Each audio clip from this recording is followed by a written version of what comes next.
the last year out, I had to build part of our camp, and the burner buses weren't running yet. And I caught a flight on the Burner Express. The Burner Express is fucking awesome, except I'm afraid of heights and small planes. Ooh. And I just figured, I was like, oh shit, like I got to do this to take care of my camp. And like, that's always the thing that motivates me. Like when I have to like take care of other people, like I'll stomach some fears or some things that I want to do. And I'm like, all right, well, like I want to do this and get this done right. So like, if I'm going to conquer my fears, I might as well see like how close to this front of this plane I can get. I'm thinking, I'm like, well, it's a 2-person cockpit, but like, I wonder if they really need a co-pilot, like on like a fucking 20-minute flight. So I'm thinking like maybe that seat's open, and I'm thinking like, okay, I'm just gonna bribe my way into this. And the night before we're gonna go out to Playa, I go to the liquor store and I buy like a 21-year-old bottle of Johnny Walker, some nice liquor, because I'm thinking like if I want bribery, I should pony up. I show up early. It's just me and like the fucking guy from the FAA there, and the guy from the FAA is like all out of sorts from the night before, telling me like, oh yeah, it's an easy job here. I'm thinking like, yeah, I don't know if I want to know that. I'm helping them set up like all their stuff to like check people in and weigh the luggage and weigh the people. I just been like, I'm volunteering because like there's fucking nothing else to do, and I'm there to help do my thing, right? So one of the first people to show up that's actually not going to be part of like the check-in process for Burner Express is the pilot. And I wander over and I'm like, hey dude, I got you this. It's not exactly a gift. I'm kind of hoping it's more bribery so I can be like close to the front of the plane, maybe in like the co-pilot seat if you don't have one. And he was like, yeah, dude, nice bottle. Thank you very much. He was looking at the manifest after he's talking to me. And he was like, I can't put you in the co-pilot seat because I have a co-pilot. And he was like, but good news is you're going to be right behind me. Because the bad news is we load the plane heaviest in the front, and the manifest says that you weigh the most. So you were going there anyways. And I'm thinking to myself, I'm like, man, I just bribed you with like a $200 bottle of liquor. Maybe we don't need to call me fat in the same sentence. You're going to be up front anyway, fatty. Pipe down. Now, come on, we're all going to need a drink before we do this. It's real easy. I bet you really feel like a sucker for bringing me this fancy liquor bottle, and I couldn't have done anything about it.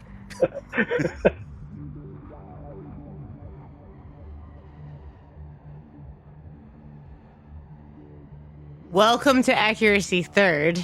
I'm Rex. I'm D-Day. Beth. Am I still here? You're still here. Yeah, you're Zeno. I'm Zeno. I like how Beth Zeno. just said, Beth? Nobody is certain today. Zeno might not be here. Beth might not be Beth. Today, we're interviewing Joe, right? Yeah. Trailer Joe. Trailer Joe. Joe, man. who was kind enough to host our listener appreciation party a couple of years ago at the Masochists. Yeah, that dude, like, I'm not sure that I am that dude's favorite host, but there is a certain kinship that I believe that I have with him. That dude, hey, Trailer Joe, I'm talking right to you. You resonate with me. Buddy. Same. Did he let you drive his electric vehicle on Playa that year that they hosted? I'm just saying this. Do I look like someone who is interested in driving a stranger's electric vehicle on? Yes. Nope. I do not need that responsibility. Don't bring electric vehicles to Playa. The Playa will ruin them. He's an electrical engineer. What, just because it's corrosive and conductive? Yeah, I'm impressed. If you are not an electrical engineer, don't do it. If you are an electrical engineer, I'm sure you know how to ground what to that do to make it okay. I don't know which of you is Joe's favorite. All I know is that I am his second. Yeah. Well, I know that I'm my favorite. And I'm not a host. We all know that. You're also like fan favorite. You're the Accuracy Third All-Star. That's bizarre to me. Right? I know, right? Right? But like seriously, Zeno, who better than you to have to deal with specifically me, but also us in this way?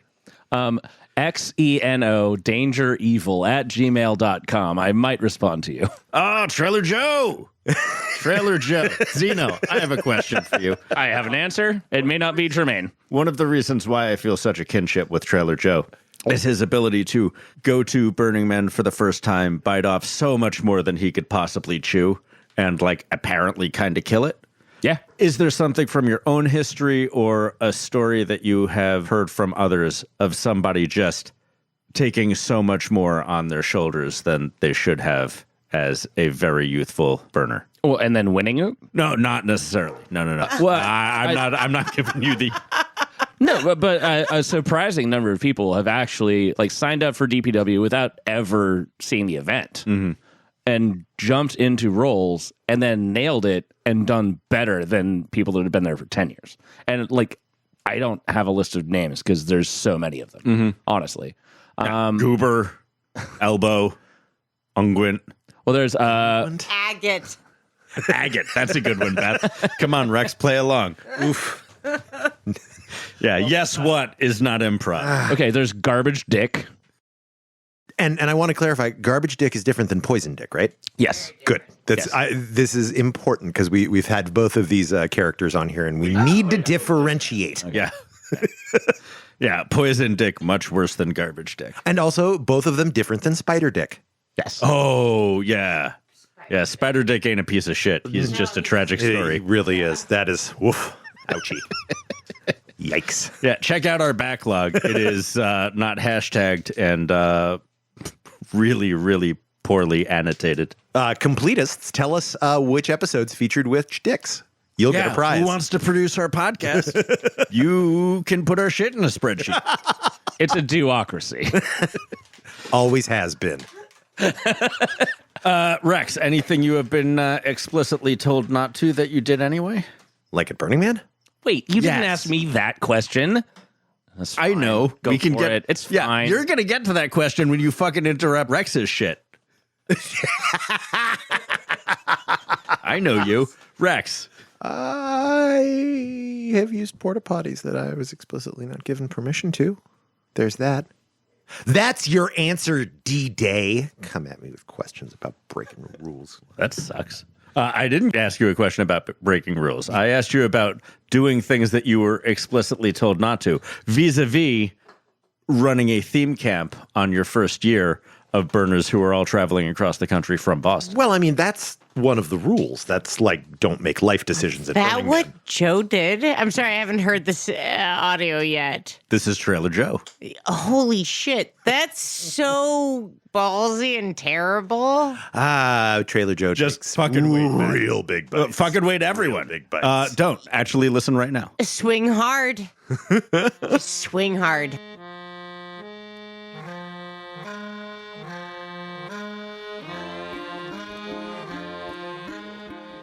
But it was a really awesome flight. The pilot was pretty cool. Co-pilot was pretty cool. I was definitely on the plane with a bunch of fucking yuppies, but whatever. And then we land and we get through gate at the Burner Express is kind of a fucking joke. I got a hug from gate and then greeters, which is like normally not how that rolls, right? Well, I mean, you were probably the only like person on that plane who was our type of people. Yeah. So it was interesting. Like we get through everything, and then like everyone's gonna walk to where they're going, and there's someone that's getting picked up on a golf cart, and they were there to build art, and then there's some Instagram model demanding ride from this golf cart, and they're just fucking laughing at her. And the guy asked me, he was like, "What are you here doing?" And I was like, "I got to build camp. I'm a lead." And he was like, "Get on. We got to move before this bitch gets too close." This one might be dangerous. It was a worthwhile experience for me. I'd probably do it again. Definitely like not like the best use of my money, but to see the city being built from the air was kind of fucking magical. Yeah, I bet.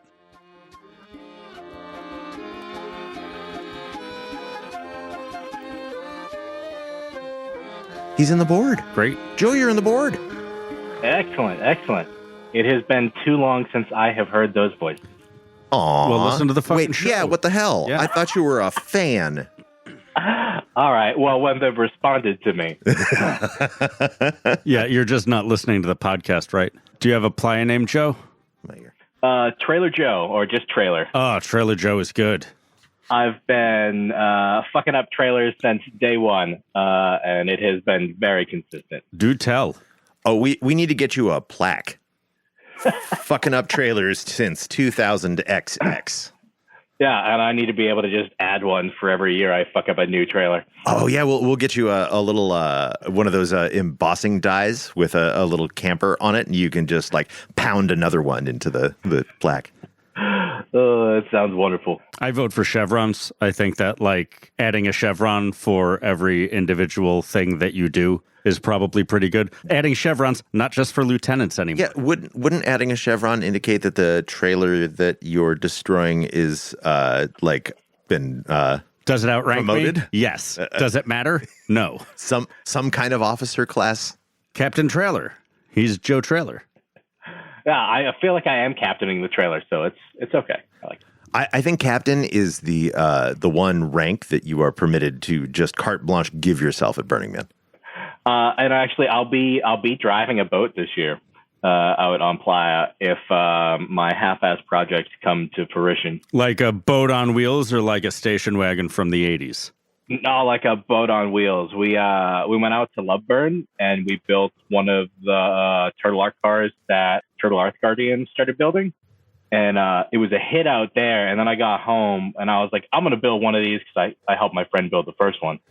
And I was like, I wonder what other sandboxes I could find. And I went down this fucking rabbit hole on the internet till like 3 a.m, looking at like what other sandboxes I could find. And that turned into the same companies that make the sandboxes make, like when we grew up, they had those like race car beds and shit like that. Oh, yeah, sure. The plastic ones, not like the wooden one that I have for my kid. Yeah, the plastic exactly. ones are cooler. Well, now they make fucking pirate ships. So I've already stolen a golf cart. Yeah. Well, I got to build it on a wheelchair so it can be my handicap vehicle. Nice. And I don't have to do the whole make an art car and do the paperwork thing. Cause in a way, I want to do it. A go-kart is a wheelchair. Right? In a way. Thank you. So Joe, I think you're going to need to back this whole story up and tell us what the hell kind of art car you built at Loveburn. So Loveburn's the regional that happens down on the Florida Keys. It happens on Virginia Beach Historic Key. Wait, there's a Florida Key named after Virginia Beach, a town in Virginia? Come on, Florida. Yeah, the Virginia Beach family of Virginia Beach. It actually has kind of sordid history. It's not the best history. What, in Florida? Wait, some Florida shit? Doubt it. Yeah. Who would have guessed? It was essentially a segregated beach, and that's why it's historic.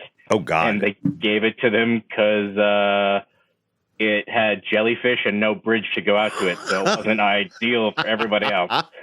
It's actually kind of fucking horrible. Hey. And now they just slap a sign on it. Hey, sorry, man, you're doing a racism. What if some white child hears that and feels bad about how shitty white people were to everyone for hundreds of years? And this is why you cannot find this podcast in Texas. And now in Florida either. Oh, not so Loveburn. But actually, Loveburn was a wonderful experience this year. They grew it quite a bit. It went from like 4,000 in 2020 to like 6,000 people in 2022. But that still means 4,000 people went out in the middle of the pandemic before we knew it was safe for them to go out and do shit in Florida. Oh, and that was us. And I'm reasonably sure that we had COVID like before I got on the plane, like 2 days before. So, shame on you. I'm sorry. There is zero chance you were patient zero in Florida. Yeah, it doesn't seem like anyone in Florida gives much of a shit.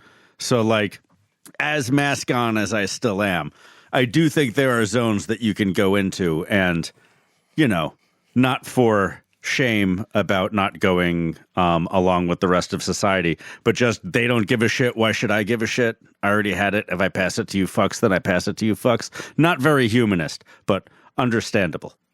We were as lucky as we could get with picking up COVID. We got it a month before we went down because I drove like an idiot. So we ended up Camp Lead. Somehow I always end up Camp Lead. And the key to running a camp that's that far away is you got to convince some idiot to drive 20 people's worth of stuff to wherever the thing is. And that was also you? And I bought a trailer to do it, and it was absolutely fucked. So what happened to this trailer? Well, it started fucked from like day one. I decided like what we needed to do like 3 weeks before we were gonna leave, and I had like no money. Like no, like I had like $500 to buy an enclosed trailer, and they should be like 4,000. Oh, you got a trailer from Harbor Freight, didn't you? No, I drove to fucking Long Island like a week after I got out of the hospital too, and they were like, you shouldn't drive for like long distances without stopping, and I was like, cool. Gonna get up at like 2 a.m. and drive 10 hours to Long Island, pick up a trailer, stop at a diner, drive home. Yeah, pretty much. And what I didn't realize, like when I bought it, the guy, very nice, but it was a sketchy transaction to say the least of it. And I was really like looking forward to like handing him the money, hooking it to my car, and getting the fuck out of where I was. Did he make you buy Litecoin and pay him in Litecoin? That would have been less sketchy. Did you buy an NFT of a trailer? Yeah, pretty much. And he actually asked me he was like, "Do you have other ratchet straps you could put around it to bring it home?" And I was like, "No, man. Like the ratchet straps that are on it are gonna have to be like with it if I need them to drive." And so it had been in an accident. It had no door in the back. And I thought that was all the damage it had. But lo and behold, there was only 3 sides left on the trailer. 2 out of the 3 were not connected to the trailer anymore. Oh, but you're going to need them to be like that. Yeah. Yeah. And we needed a door. So I hauled that piece of crap home. And then for like 3 weeks, the old man helped me rebuild it. We did that every night after work. It was ready to go. Yeah, it was a good father-son bonding experience. I'm always surprised that they'll help me, like, literally whenever I want to do some stupid Burning Man thing. Like, you want to go, like, do drugs in the desert, but you're short, like, the hardware? We'll help you. I'm like, okay. Deal, Pop. Here's my old socket set. Yeah, so I fixed it, and then I hauled ass down there with 20 people's worth of gear to... We started with, like, 40 people, but because of everything that was going on, we ended up with, like, 25 people down there. But it was a good time. Tons of art, lots of fire art. They didn't do a big effigy this year because the last one, there's like some rules about fire on the island can't be taller than anything else on the island. It's like the Austin of islands. Yeah. We've only ever had 3 stories, and we're only going to have 3 stories. All right? All right. So our traffic's going to suck. Deal with it. So they just built this incredible burn barrel in the center, and they built a bunch of effigies, and they all got thrown in, which is kind of cool. Oh, right on. That's not bad. I like burn barrel based art. Yeah, sacrifice your effigies by hand, the old school way. Yeah, and then there was another piece that someone built where they made metal art, and they got the flames so hot that they were able to melt the metal art in this piece of art they built. It was really kind of crazy. That's nice. Pretty dope. I got to see that from Skybar. Skybar shows up down there. They don't build full, but I think we were up 5 stories on Skybar. Oh, Skybar is that terrifying thing that you climb up the ladder through the floor and then you're at a terrifying bar and you get to drink there while you think about how you're going to get down without falling and killing yourself? Is exactly the same thing no matter where they go. Yep. Yeah, Jesus. What an art. Do love high risk, high altitude art. And so with this art card that you built, what kind of art card did you say it was? Well, I didn't really build it. My buddy Mickey built all of it, and then I plugged some wires in. But I'm going to claim half credit. Fair. Wires don't plug themselves in. Yeah. Would he have had wires plugged in if not for your hands? Maybe. No, you had to convince someone to do it. So I was someone. And actually, there were 2 of them that were down there, and they were all over the place. They're in like a ton of the photos that came up from it. That was kind of cool to see people like appreciate it enough to include it with what they were sharing. But it's a wheelchair. You strip the chair off the top of it. You get a turtle sandbox. You put that on a piece of plywood and run a jigsaw around it. So the piece of wood is the same size as that. And then you bolt it down to the wheelchair and bam, you have a turtle art car. But one of the things Mickey did is he got a RC controller so you could drive the turtle without being on it, which made it kind of fun. That's pretty great. I like that. Yeah, it was out on like the dance floor at Yellow Party a few times. That was a riot to see. It was dancing with people that were bad dancers. He got them to get on it and then put them in timeout, like away from the dance floor. Oh, that's shitty, but very, very funny. It was fucking hysterical. And so you're making the pirate ship version of this for the. I'm making the pirate ship version of this. Yeah, we're gonna amazing. Bring it out to Well, I've always wanted to be a drunken pirate. Normally, I'm just a drunk, so I get upgraded to pirate. Kind of cool. As somebody who has bought a bunch of eye patches, spring for the good eye patch. Don't go with the $9 eye patch. Buy yourself like a $25 or $30 eye patch. I will take that advice to heart. Yeah. Man, eye patch pirate is so done. Well, I would try for the wooden leg, but I want to keep my real leg, so we got a problem. Peg leg pirate's where it's at. You just gotta learn that bit of acting where you strap a peg leg to your knee and strap your ankle to your thigh. Yeah, that sounds terrible. Right? Yeah. I don't think I've been like that. Yeah, not in 20 years. With that attitude, you don't. We're gonna need some more yoga first. Some skinnier thighs. They make 2 belts. I need some much less arthritic knees. Yeah, that's the impediment.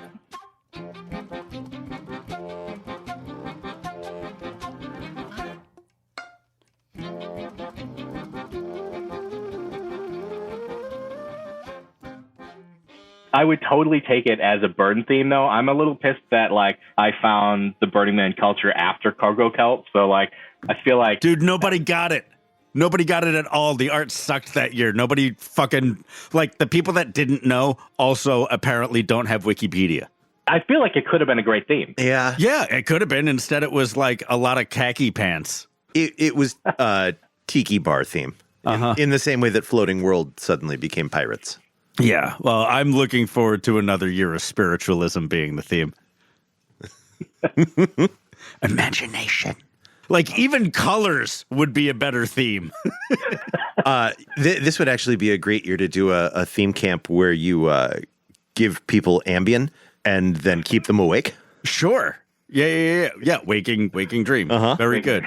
Fabulous. If they are still accepting theme camp registration, like we probably just Ambien for breakfast. Is it Ambien? Get out on the dance floor. It's breakfast Ambien camp or Ambien breakfast. A Ambien Bloody Mary and Screaming then Daybreak. A sunrise set of Gabber. Gabber and thrash. Like, you got to go back and forth. Too much Gabber is too much. I love Playa Bloody Marys. You can put anything in mine. I'm game. Oh, yeah. That we like really to do is. a tour to see how many we can find in the morning. Well, the tomato juice itself is high enough sodium to make that worthwhile. And then you just got all the roughage they give you. It's also nicely acidic. That's really lovely and out in that basic environment with all them basic when you got bitches. that base mouth. Yeah.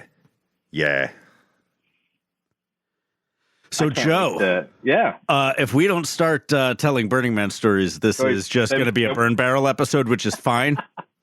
No, let's do it. He told us about a trip he made to a regional. That's totally within our remit. Yeah. Look, if you get like 30 seconds worth of audio out of that, we're good. No, I've totally got like 5-6 minutes out of that. It's not a small enough bit for me to use as the cold open yet, but we'll find one. Don't worry. Yeah, so why Burning Man, bro? Let's start at the beginning. Well, it started out as I saw a thing, and I was like, wow, they were lighting that big man on fire. And at the time, my parents just let us indiscriminately drink in their backyard and light things on fire, which all my friends were always game for. So a picture of the man being burned circulated and found its way to my computer, and I sent it to my buddy Steve, and I was like, hey, we can do this. Hey, burning things, Steve. It's Trailer Joe. Look at this guy on fire. Yeah. You want to drive across the country? So the first thing we do is fucking build a man and burn it down with a bunch of friends. And this was like 3 years prior.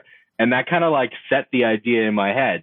A little bit later, I had a storefront where I was doing repairs. And in between doing repairs, I was just watching stupid YouTube videos. And I found more Burning Man stuff. And I have ADD, so I hyperfixate like it's my fucking job. Of course, I had a job at the time, but I wasn't doing that. I was hyper-focused. How could you when you just found out about the coolest thing in the world and you've only got so much attention? So I had to watch every fucking YouTube video I could find on the thing, and I spent like, I don't know, 2 months telling like all my friends, even my family. I just wouldn't shut up about it. And in the process of telling everyone that I know, I found out that I had like 10 other friends that were interested in doing this thing. I was like, oh, that seems to be a Burning Man camp. Like, we have the numbers. Everyone else looks like they go as a group. Like, let's do it. And then we really start like, who are we to not be able to go to Burning Man as a group like other people do? For are we not also like other people? and so we get into the idea, and then I just start trying to look around to see like what's in my area that I can use for resources. And I'm in the Boston area, and Boston burners that camp at the Hive all go drink at this same bar on Tuesdays. Cambridge Brewing Company. So if anyone's ever in town, come drink with the rest of the Boston burners.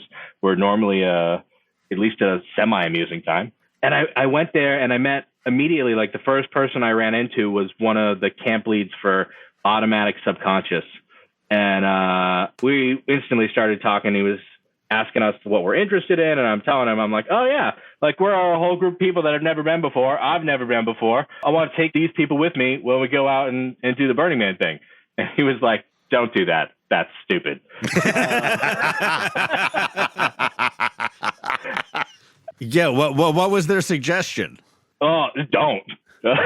Don't go. Don't go with people. Fuck Burning Man. You're not into it. It's dusty. You'll hate it. Yeah, he told me all the reasons that it was absolutely horrible. And then one of the people that I camp with, his name's Steve, different Steve from the other Steve. And we always had this rule that if both of us thought something was a stupid idea, that we should do it, and it would probably be fun. And it never led us astray. It also never got us arrested, which is a little surprising because I think not one of the ideas that we've ever had that we decided were bad was legal. So yeah, y'all mostly white. Yeah, it's a little convenient. And so Matt was telling me, he was like, don't do this. Your first time out, if you do go, you should not lead a group of people. That's not like, this is a mistake. Don't do it. And I was like, yeah, but I've already decided that I'm going to do the stupid thing. And I was like, and I'd like to do it in a village of the rest of the Boston people. So like, what say you that like the group of the 10 of us join the 300 of you and we can be part of your infrastructure. Y'all want to deal with us and our shit? Yeah. We're bringing a whole shit show. And so it went to a vote in like the group of leads, and they all said the same thing, Matt. They were like, that's fucking stupid. Don't do that. But we won't stop you, and we will let you, but you shouldn't do it. So we ended up planning to do it. And so we get all in the mood to try and line everything up. And in the process of doing, like, getting everything in order, I'm watching, like, every YouTube video I can find. I found a few people I really like. John Halcyon's probably one of my favorites. And I've got his videos. I've probably watched every one, like, 4 or 5 times. So my wife, then girlfriend, soon-to-be fiance, is just in close proximity to me while all this is happening. So she can't help but absorb some of it because the same fucking videos on repeat like 5 times while I'm in the corner taking notes. So we just get like in the mood to do all this. I'm doing all this research, compiling all these videos for everyone to watch. For holding like weekly meetings, trying to get everyone like on the same page. We're going out to the weekly meetups to try and meet people and make connections and like get a feel for what's going to happen. And to make all this happen, I figure out we need some place that, 10 people can sleep. And so I get this fucking harebrained idea that I'm going to buy an RV. And you can that's sleep 10 in an You're RV. going sophomore big freshman year. Yeah, it was just like one fuck up after another. But I made sure that there were nice big fuck ups to, make sure there's a story at the end of it. So we get this RV, and the same thing with the other trailer. I've got like no money up front. We can only buy the like most basic piece of shit. Like physically the box is okay, and even that's loose. The roof was shot. One of the walls was shot. Like we had to rebuild from scratch. The nicotine on the walls was so thick that in the process of washing it off, you would catch a buzz. Ooh. Oh. Yuck. Through the gloves. Ah. It was absolutely gross. But we polished this turd and make it like an awesome trailer for Burning Man, all like bright colors on the inside, rooms in the front and back. And we finally get this thing together. But in the process of doing this, me and this other guy were going to go like 50-50 on this trailer. And he didn't have any money, and I kind of was financing what was going on. And every time that I would like upgrade something, I'd be like, no, you don't have to pitch on this. Like we're going 50-50 on the trailer. Like when we do the brakes or the tires, we'll go 50-50 on that. But like if I put in a better radio so we can listen to music, that's just on me. This guy was like slowly losing his shit about not being able to put in on this trailer. And I knew that he was irritated. I just didn't like put together like how much he was losing his shit. I also didn't know. I had just met him right at the time we were getting ready to go, and he had a nickname that I didn't know about. My friend group called him Crazy J, and I wish that one of the people in my friend group had fucking decided to tell me like Crazy was in his goddamn name. If that's somebody's nickname, like you always introduce them that way. Yeah, right. Like, or at least like pull me to the side and be like, "Yo, you should probably know." Oh, that's what you mean by crazy. I thought you meant like Steve-O crazy. Oh, no, the guy was off the wall. So he's kind of losing his shit with me because he's like doesn't have the means to put in on this thing at the same time. And I'm really like, I'm just focused on getting us out to Burning Man. I'm not really focused on the financials of the thing. The week before we're going to go out, he like loses it and spends like an hour or so fucking screaming at me. And I'm thinking to myself, like, oh, this is a bad deal. And part of what needed to happen was I couldn't buy everything. I bought the fifth wheel trailer, but we needed a truck big enough to pull it. So he's the only one that has a truck big enough to pull this 40-foot fucking RV with a fifth wheel connection. Nobody has this fucking connection on their truck to pull a fifth wheel trailer, let alone willing to like drive cross country. So is that the one that's in the bed? It's the one that's in the bed. And It's not even the easy one, the gooseneck. It's the one that like a fucking tractor trailer has. Yeah, that sucks. Yeah.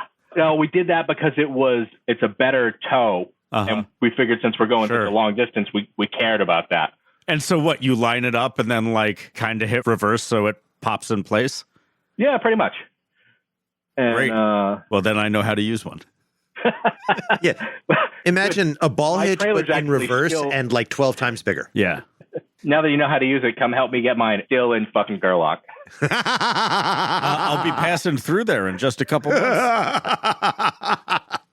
So this guy like loses his shit, and we're still planning. Like I'm making lists of like, because we got to get out there in like 3 days. So I've got like a list of things that different states require us to have to haul this trailer, what states we all have to be in the cab of the truck, when we can be in the trailer. I've planned the driving route. I've planned sleeping shifts. So like someone can be in the trailer sleeping to be ready for their next driving shift. Like I went balls to the wall on planning this. And later on, one of the people from Boston told me, they're like, yeah, we don't even call it Burning Man half the time. We call it the Annual Logistical Fetishist Convention, which I still think is like a way more accurate description of what it is. And so I'm like in planning this, and I don't realize that all the people I'm about to camp with don't know where the fuck we're going. For them, this is just a bucket list trip. They haven't read the survival guide. They haven't looked at any of the videos that I sent them. They haven't even read the back of the ticket. Oh, for fuck's sake. I just assumed like I gave them like a fucking YouTube playlist. I was like, you just need to sit down and click play and you'll be good. I had assumed one of the 10 people could fucking figure this out. And I was wrong. So wrong. And so we get like 2 days out ready to go. And things are just deteriorating in camp. And I'm thinking to myself, like, I need other solutions. And I'm going out to car dealerships to see if I can buy a brand new truck and get a fifth wheel hitch installed in like 48 hours and ready to go. Because the only way I can figure I can get like someone to quick finance and let me do something stupid. It turns out it wasn't even possible. So in the end, like I had to haul with this guy. Cool. And like the same day we were supposed to leave, there was like another big argument. I ended up actually having to take my Xanax and chill out for a minute. We were like 6 hours late leaving because I was fucking zonked in a corner somewhere trying not to fucking have a heart attack, which I did successfully, but I also didn't stay awake. So I don't know, win some, lose some. And we get on the road and we haul out there. We made it out to Playa in like 3 fucking days, which from Boston ain't bad, particularly with a like, fifth wheel. That's pretty fifth baller. wheel and 6 people. Yeah. And in the process of going out there, I figured out how little all the people I'm about to camp with know, right? You checked their water inventory and realized there was only enough for you, it was plus just maybe mine, one. Yeah. just enough for me and Erica. And so like I realized we're kind of fucked. And Erica's not with us. We couldn't fit everyone in the car, so we had to pick a few people to fly. So I had planned plane tickets for T-Lady. So she doesn't even know like what type of situation she's walking into. And I'm just sweating like how bad this is going to be and what I have to explain to her when we get there. And so I'm trying to like head off everything at the pass. And I'm like, all right, I have the survival guide. And I'm dyslexic. I can't fucking read out loud. Like I have a 3-year-old and like if I take out like a child's book to read it to her, like that doesn't happen right. And I'm like, I can't do fucking like the spot book. And now staring down the survival guide, and I'm like, all right, I'm going to read this to fucking 10 people. And I read the fucking survival guide. I read the 10 principles like out loud to other human beings, which is like an embarrassing fucking thing for me. But I figure like I got to get it done. I don't know how else to like drive this home for everyone else. Buddy, you don't have to tell us how embarrassing that is. I think instead of the true story that you're telling, you should change the story to not be about your dyslexia, but be more about your dyslexia causing you to tell all of your friends what the survival guide is through our survival guide. And we'll do, what is that, vertical cross-pollination of marketing excellence? That. I like it. I like it. So we haul ass out there. I even got EA passes lined up for us because we're supposed to build camp and be early. But we arrived like right as the gates are going to open at midnight on Saturday. Mm-hmm. And so you really put those early access passes to good use. We crossed gate at like 12:50. I was so pissed. I was like, these are 15 minutes, like useless. I've waited outside the gate from like 10:30 until like 11:55 and still crossed the gate early enough to be sent into the waiting until morning lot. Well, I'm at least glad that didn't happen. So then we got to find, like, it's the first time out on Playa. We got to find our fucking village, which isn't fucking easy. And we get the jacks down. We get the RV, like the slide outs, folds it out, and like the arguing fucking immediately started. Like we didn't get anything done. It just immediate arguing. Uh-huh. I'm thinking, all right, like everyone go wander for a little bit. We'll reconvene in the morning. Look, nobody told me it was going to be this dusty. Yeah, pretty much. So they all leave, right? Right. And the first thing they do is try and find a bar. Now, none of them have a fucking cup or an ID. Well, back in the day, you didn't need an ID. God damn it, we're going to have to be carded again. I wonder where all my old IDs are. I'm pretty sure they were mostly telling them to fuck off because they didn't have a cup. But, like, I guess they gave the bar a hard time and then got thrown the fuck out. Nice. Which is proper. Like, that's what should have happened. And then they just came back to the RV where I'm trying to unload it and prep camp, and they're just yelling at me. And I'm like, shit, like, not only did I Look, I tried to read to you. Yeah, and beyond that, I actually brought extra cups for them, like the fold-out ones. They were in the trailer, and as they were leaving, I was trying to give them to them, and they were pretty much telling me to go fuck myself. And I'm like, no, but you need them. And they were like, fuck you, Joe. And I'm like, okay. So you're telling me you traveled cross-country with a group of rowdy Bostonians who promptly got themselves kicked out of a bar? Yeah. Where'd you guys go to? Chicago? And then we by the time that's done, we're ready to eat some food. Erica's prepped all the meals in advance. She like cooked these huge meals, got them in freezer bags. We had them in a chest freezer, all like boiled bag, ready to go. Like no one actually had to do anything to eat besides fucking throw a bag in some fucking boiled water. And it was like gourmet meals, like fucking chicken tiki masala and like a whole bunch of like really good shit, like better than most people eat on Playa. And so she's got these first set of meals out for everybody. And immediately they start losing their shit because we didn't buy paper towels for everybody. And I was like, look, I planned everything. Like, I guess I missed a few things in the process of doing like everyone's thing. I don't know. Use your fucking shirt. Grow up. I'm sorry. Did I not bring you a rag? Yeah. Did you expect me to bring toilet paper for you too? Because I didn't. And if that's a problem, that is also your problem. Pro tip, got dirty hands? Rub your dirty hands in the dirt, then rub that dirt on your face. It's gonna end up there anyway. I might actually be gracious to people at Burning Man about shit like that this year, since my Burning Man cycle isn't going to include like 3 to 5 months of people asking me really stupid questions about how I'm going to like help them cap on behalf of working for Burning Man. But this year, like, I'm not going to get any of that. I'm going to show up and people are going to be like, hey, do you have an extra roll of paper towels? And I will be happy to give it to them. Have some socks. We'll send them your way. That's funny. Please do. Like, definitely send them to a staff camp to look for a majorly minor podcasting non-celebrity and ask me to deal with their shit for them. I will love that. That'll be rad. I'm not sure if I should send them to you though, or Beth won't take it well. Beth does not want to deal with that. I also don't want to deal with that, but I will I will take one for the team. I wouldn't mind sending them to DPW's bar. They don't deserve it. DPW doesn't need to have the hassle. They are. Oh, they don't. They don't. But they'll let them have it proper. They will, but like I'll give it to them weirder. And like that's what makes a memory. That it does. I stand by sending them to the gift shop. And 11:15 in the man. Yeah, just to the left. Yeah, if you don't see it, just keep circling the man. Ask someone with a tan hat; they'll tell you where to go. So we all get a night's sleep at that point. We wake up, and I'm still trying to just unload this fucking trailer to set up all of camp, all of the stuff that needs to be set up. They've all gone to the back room of the trailer, and I don't really know what's going on, but I'm just kind of fucking happy to have like a little bit of time to do the thing I need to do to take care of everyone else. And I got this all secondhand from the one person out of the 10 that I still associate with. I guess they were just doing fucking fat caterpillar lines in the back room. That's what I was going to assume. Anytime you've got a group of people in a closed small room at a party, that's what's happening in that room. And so they told me, they were like, yeah, before we left, we went to go buy this blow, and we were given two options. We were given this high-grade stuff that was a little expensive, or this other stuff that was made in a lab and smells like vanilla. And I was like, oh, man, I wish someone had come to me at some point after that conversation happened, because you can't make cocaine in a lab. That's meth.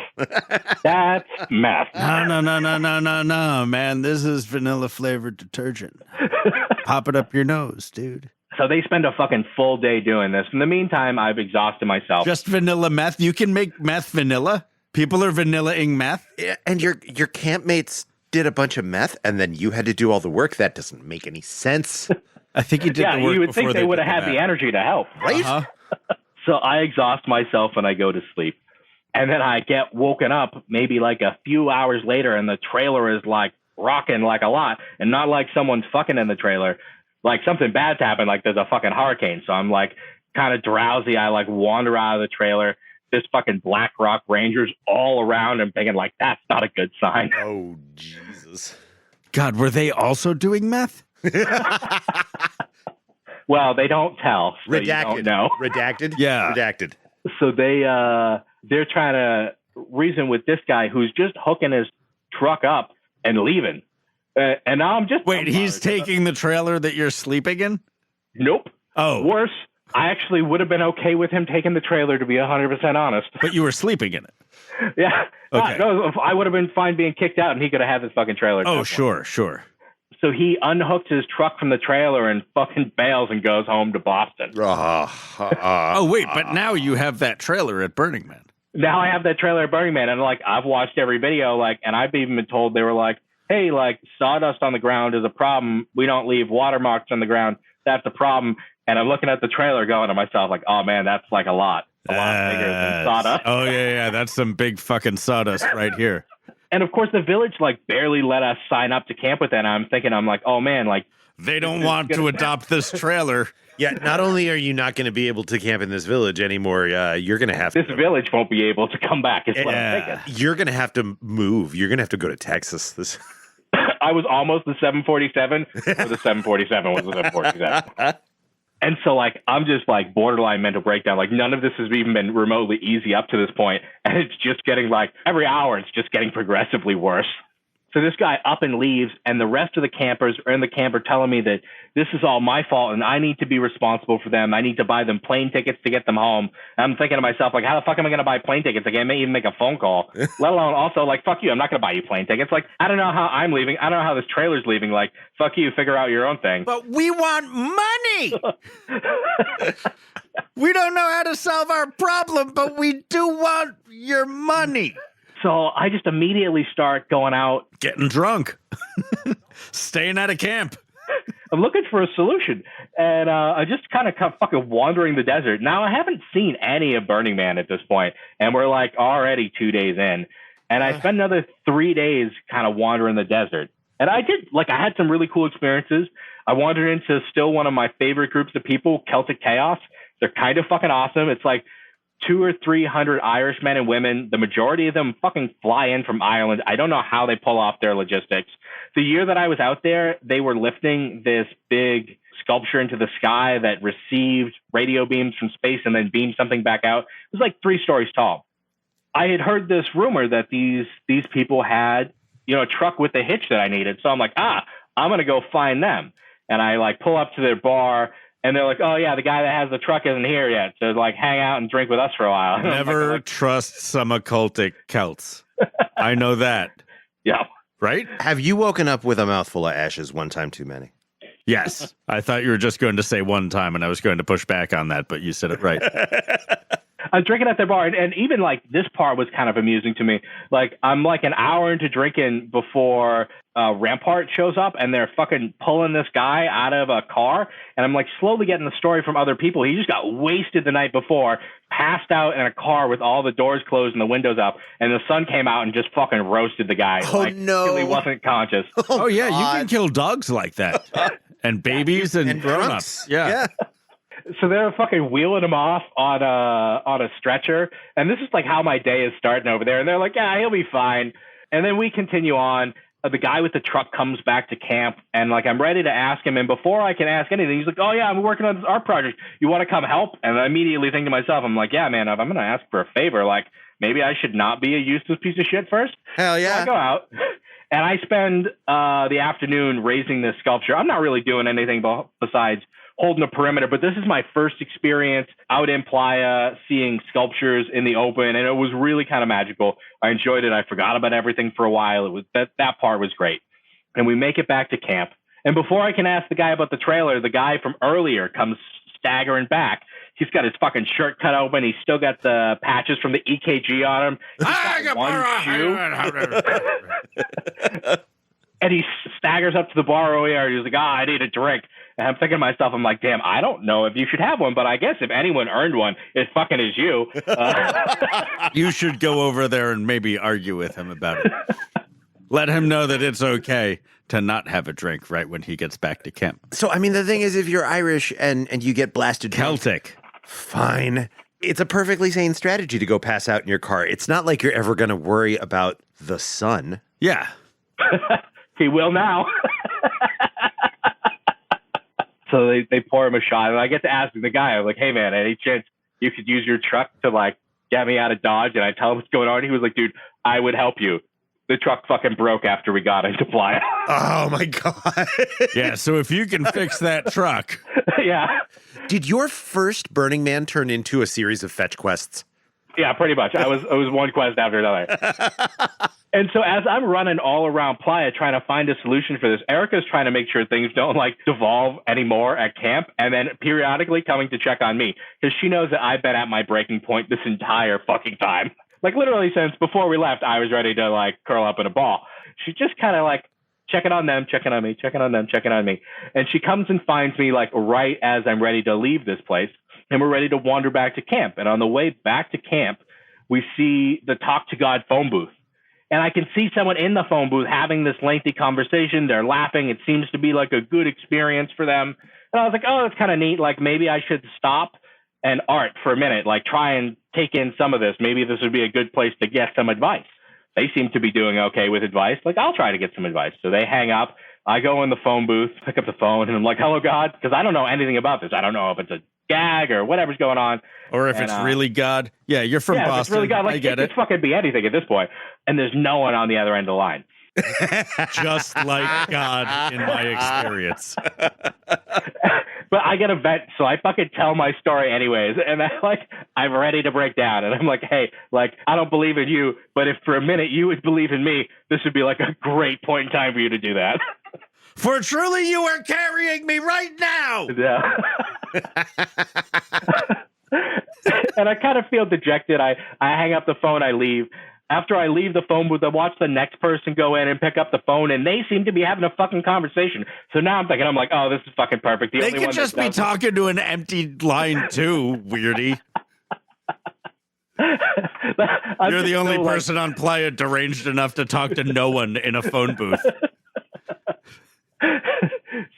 Please continue. I go back to camp and I'm all dejected. There was this other camp across from me, and whenever I needed to get away, I would go to their camp and see how many I could do. Because, Look, those tall, handsome, thin dogs are something else. Yep. Wow, gross. They tell me, they're like, hey, as part of our art installation, there's a whiteboard out front. Why don't you go erase what we have going on today, and you write down what you need, and maybe someone will come and help you by like the end of the day or something. I told them, I was like, that's fucking stupid, but I don't have anything to lose, so I go over there and I fucking do it. Man, not fucking 15 minutes later does this dude Darren walk in. He was like, yeah. Hey, I hear you need a suck off. Saw it on this whiteboard. What's going on with this trailer? And he asked me, it's like, so where do you need to haul to? And I tell him the whole story. And he was like, oh, not only can I haul it, I know someplace you can store it. And they've got a fucking satellite phone, and he calls and he like makes arrangements for my trailer to be stored. And he tells me, he was like, look, I can't help you till Sunday. I got to haul some other people's shit, but like, I'll come back on Sunday and help you. So everyone else is left. I even at that point get to go spend like 2 days on Playa with Erica and get to see at least a little bit of the shit. And it was amazing. And what I saw in those 2 days is actually kind of what made me a burner. And I tell everyone, I'm like, look, this is how bad my story was. But then after that, I got 2 days on Playa, and that Playa magic was enough to make me go back every year. When you really, really earn it, and then like Burning Man opens up to you, it is kind of delightful. So after the event is over, Darren picks me up. We dropped the trailer off. The dude even told me, he was like, look, I got a load going out to Boston in 2 days. Like, if you want, I'll drive you home. No shit. I was like, man, like, I love you for everything you've done. Like, I'm not going to impose that much on you, but like the fact that you would do that for a total stranger, like, says so much. Just still to this day, we're friends. Every time he hauls something over to this coast, we try to stop and meet up. Oh, that's great. And that's how I lost like one group of friends, and how I made a whole new group of like all my burner friends. And I'll say I made out in the deal. Mm-hmm. Sometimes out there you meet some real not pieces of shit. So, like, you did your first year on expert mode. You Yeah, like you started at the Burning Man game, and you're like, well, I'm coming across the country, so that puts me like normal. So he didn't plus. choose the banker, he didn't choose the carpenter. You're like the school marm or some shit. The farmer. I came out of my first year of Burning Man being a crusty old burner at the end of it. Yeah, you came out with so much bonus experience that you were like near the level cap. Since then, I've actually been a camp lead. I haven't been out to any events where I haven't had my own camp yet. So I just keep making the same stupid choice. But I've made the same stupid choice with better people now. It really has kind of changed things for me. God, if I had any friends left who weren't in the cafe, I might have a camp at Burning Man again. But at this point, all of my friends have been folded into the cafe. So, man, you just went and hurt like 6 people's feelings. Yep, sure did. I'm not going to try and think of it. They probably don't listen to the podcast and have also at one point or another worked cafe.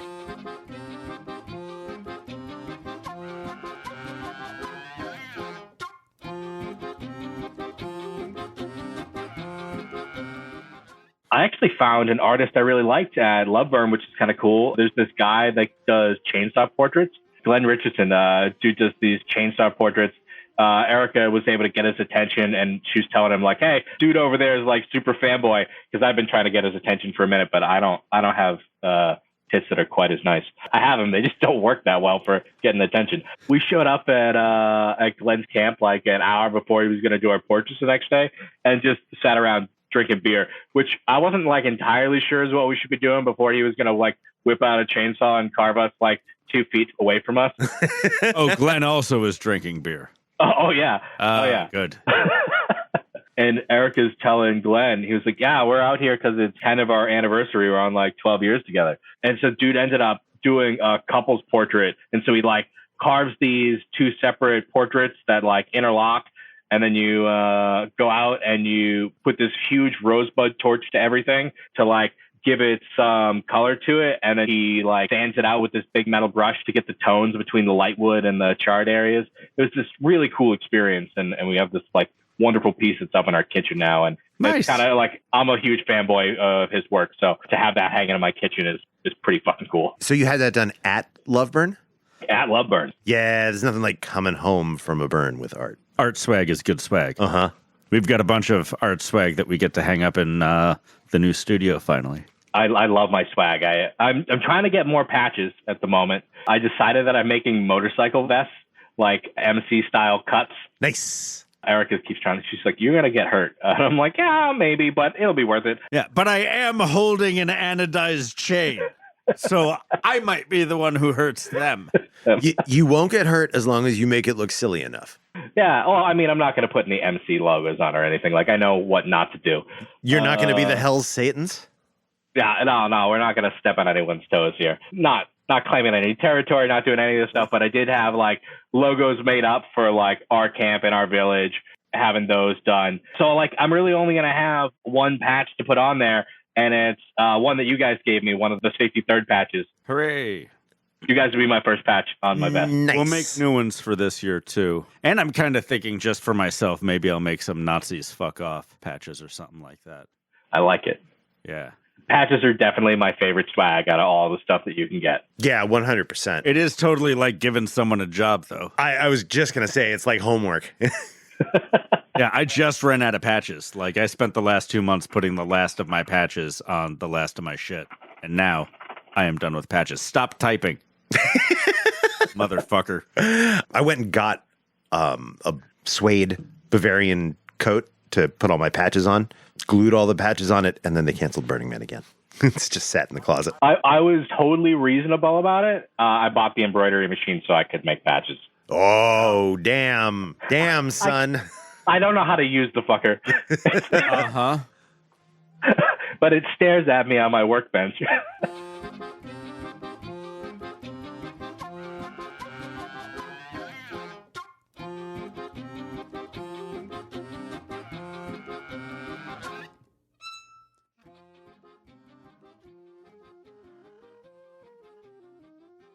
And that was Trailer Joe. Boy, did he swing hard. He did. and did fine. I mean, and is for a still doing monogamous fine. guy, He's very kinky for a monogamous guy. He's way. I was making a swinging joke. I'm not willing to go on record saying he's a monogamous guy, or we'll be keeping this in the episode. I mean, he was a monogamous guy several years ago. I don't see a Joe type and not check in about his relationship status. And Yeah, was that monogamous dude at has the a beard. time. It's amazing what you can do when you don't listen to people telling you what you can't do. Oh my God, that's what people have been doing. Yeah, I don't listen to people. It's amazing. You just do it. It's really hard to catch like enough of my attention to register that like you're asking me to stop doing something I've already decided I should be doing right now. All right. I think we need to have a consent talk right about now, both of you. Yeah, buddy. I know. I abstain. Holy shit, Is we that can do what's that. been going on? Doing consensus? Is that what we're doing? Abstaining from consent is a very funny practice. No, abstaining in general, so the consent talk never has to happen. It's a good praxis. No, it means I don't vote. So whatever you guys decide. Okay, you don't know consent. Oh, Never this was a consent consensus Yes, joke. yes. I see. That's like a pun. That's what a pun is. Is that what a pun is? No, this is an inside baseball joke for all us Occupy heads. During the episode, Trailer Joe said that he would have patches made for the next time he goes to Burning Man, but that motherfucker has not learned how to use his fancy patch sew-in serger yet. So we will be making patches, as we always are, which you can receive at our listener appreciation party, which will be happening the Wednesday of the burn in Center Camp at what I believe I remember is 2 p.m. Yes. If you are wandering around Center Camp and going, where's the party? Look for people who are like looking uncomfortable. That'll be us. That'll be us. Come Also, towards us. If you're looking for Zeno, he might be there. Really? No. Not at all. I'm not going back to Burning Man. But you are going to Early Man. Yes, I'm going to Early Man. Early Man is the new flip side. The music in this episode is by That Damned Band. You can find them at thatdammedband.com, and you damn well should. They are great. They are fucking great. DPW band. DPW Band. Nobody has been the sound bed for these episodes more than That Damned Band and the Harlequin. Have you reached out to Hobo Goblins? Nope. You should Google him. He's very that damn band adjacent. Love that. And any of you out there in listener land, if you make music, please hit me up. I am always looking for new music to use as soundbed that isn't something that we already have from some of our wonderful artists that have lent us their music, or some shit that I made that is in a folder on our server. Also, if you are someone who makes music but doesn't want to share your music with us, but does have a wealth of different audio clips and loops and things like that, you can just send me those, because I've completely run through all of the different loops that you can steal off the internet. So please, Oh my God, share them with me. That's simply It's all going to be Xeno music from now on, and it'll be okay. Clips from beautiful. the internet that very easily say in their file name what the beats per. And of course, as always, we need your stories to keep this podcast casting. We want to hear about your experience at Burning Man and within the Burning Man culture. Regionals, your local burn get together. We want to hear how Burning Man is manifesting in your life. Hit us up, accuracy3rd@gmail.com. You can find us on various social media. We're on most of them. We're active on some of them. Facebook is the devil. Fuck Zuckerberg. Fuck cops to death. And thanks for listening.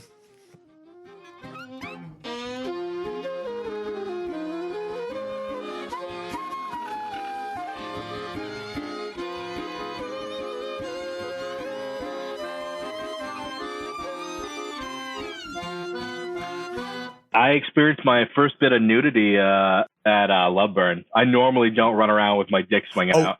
You exhibited your first bit of public. Yeah. nudity. Thanks I was clarifying. like, you only just saw people naked? Oh, no, I haven't. How sheltered enjoyed is that the whole Boston? time. Yeah. What, you always got your baby wrapped up? That's weird. We went down to the beach, and I put my feet in the water, and it was pretty seasonable. So I took my dick right out. Yeah, immediately. I saw him, and then we turned around. We saw our group of friends over there, and I stopped over there to ask him. I was like, "Hey, Brian, any chance you got your towel with you?" And he was like, "Yeah, I got it." And I asked him if I can use it. And he was like, "Yeah, I don't care."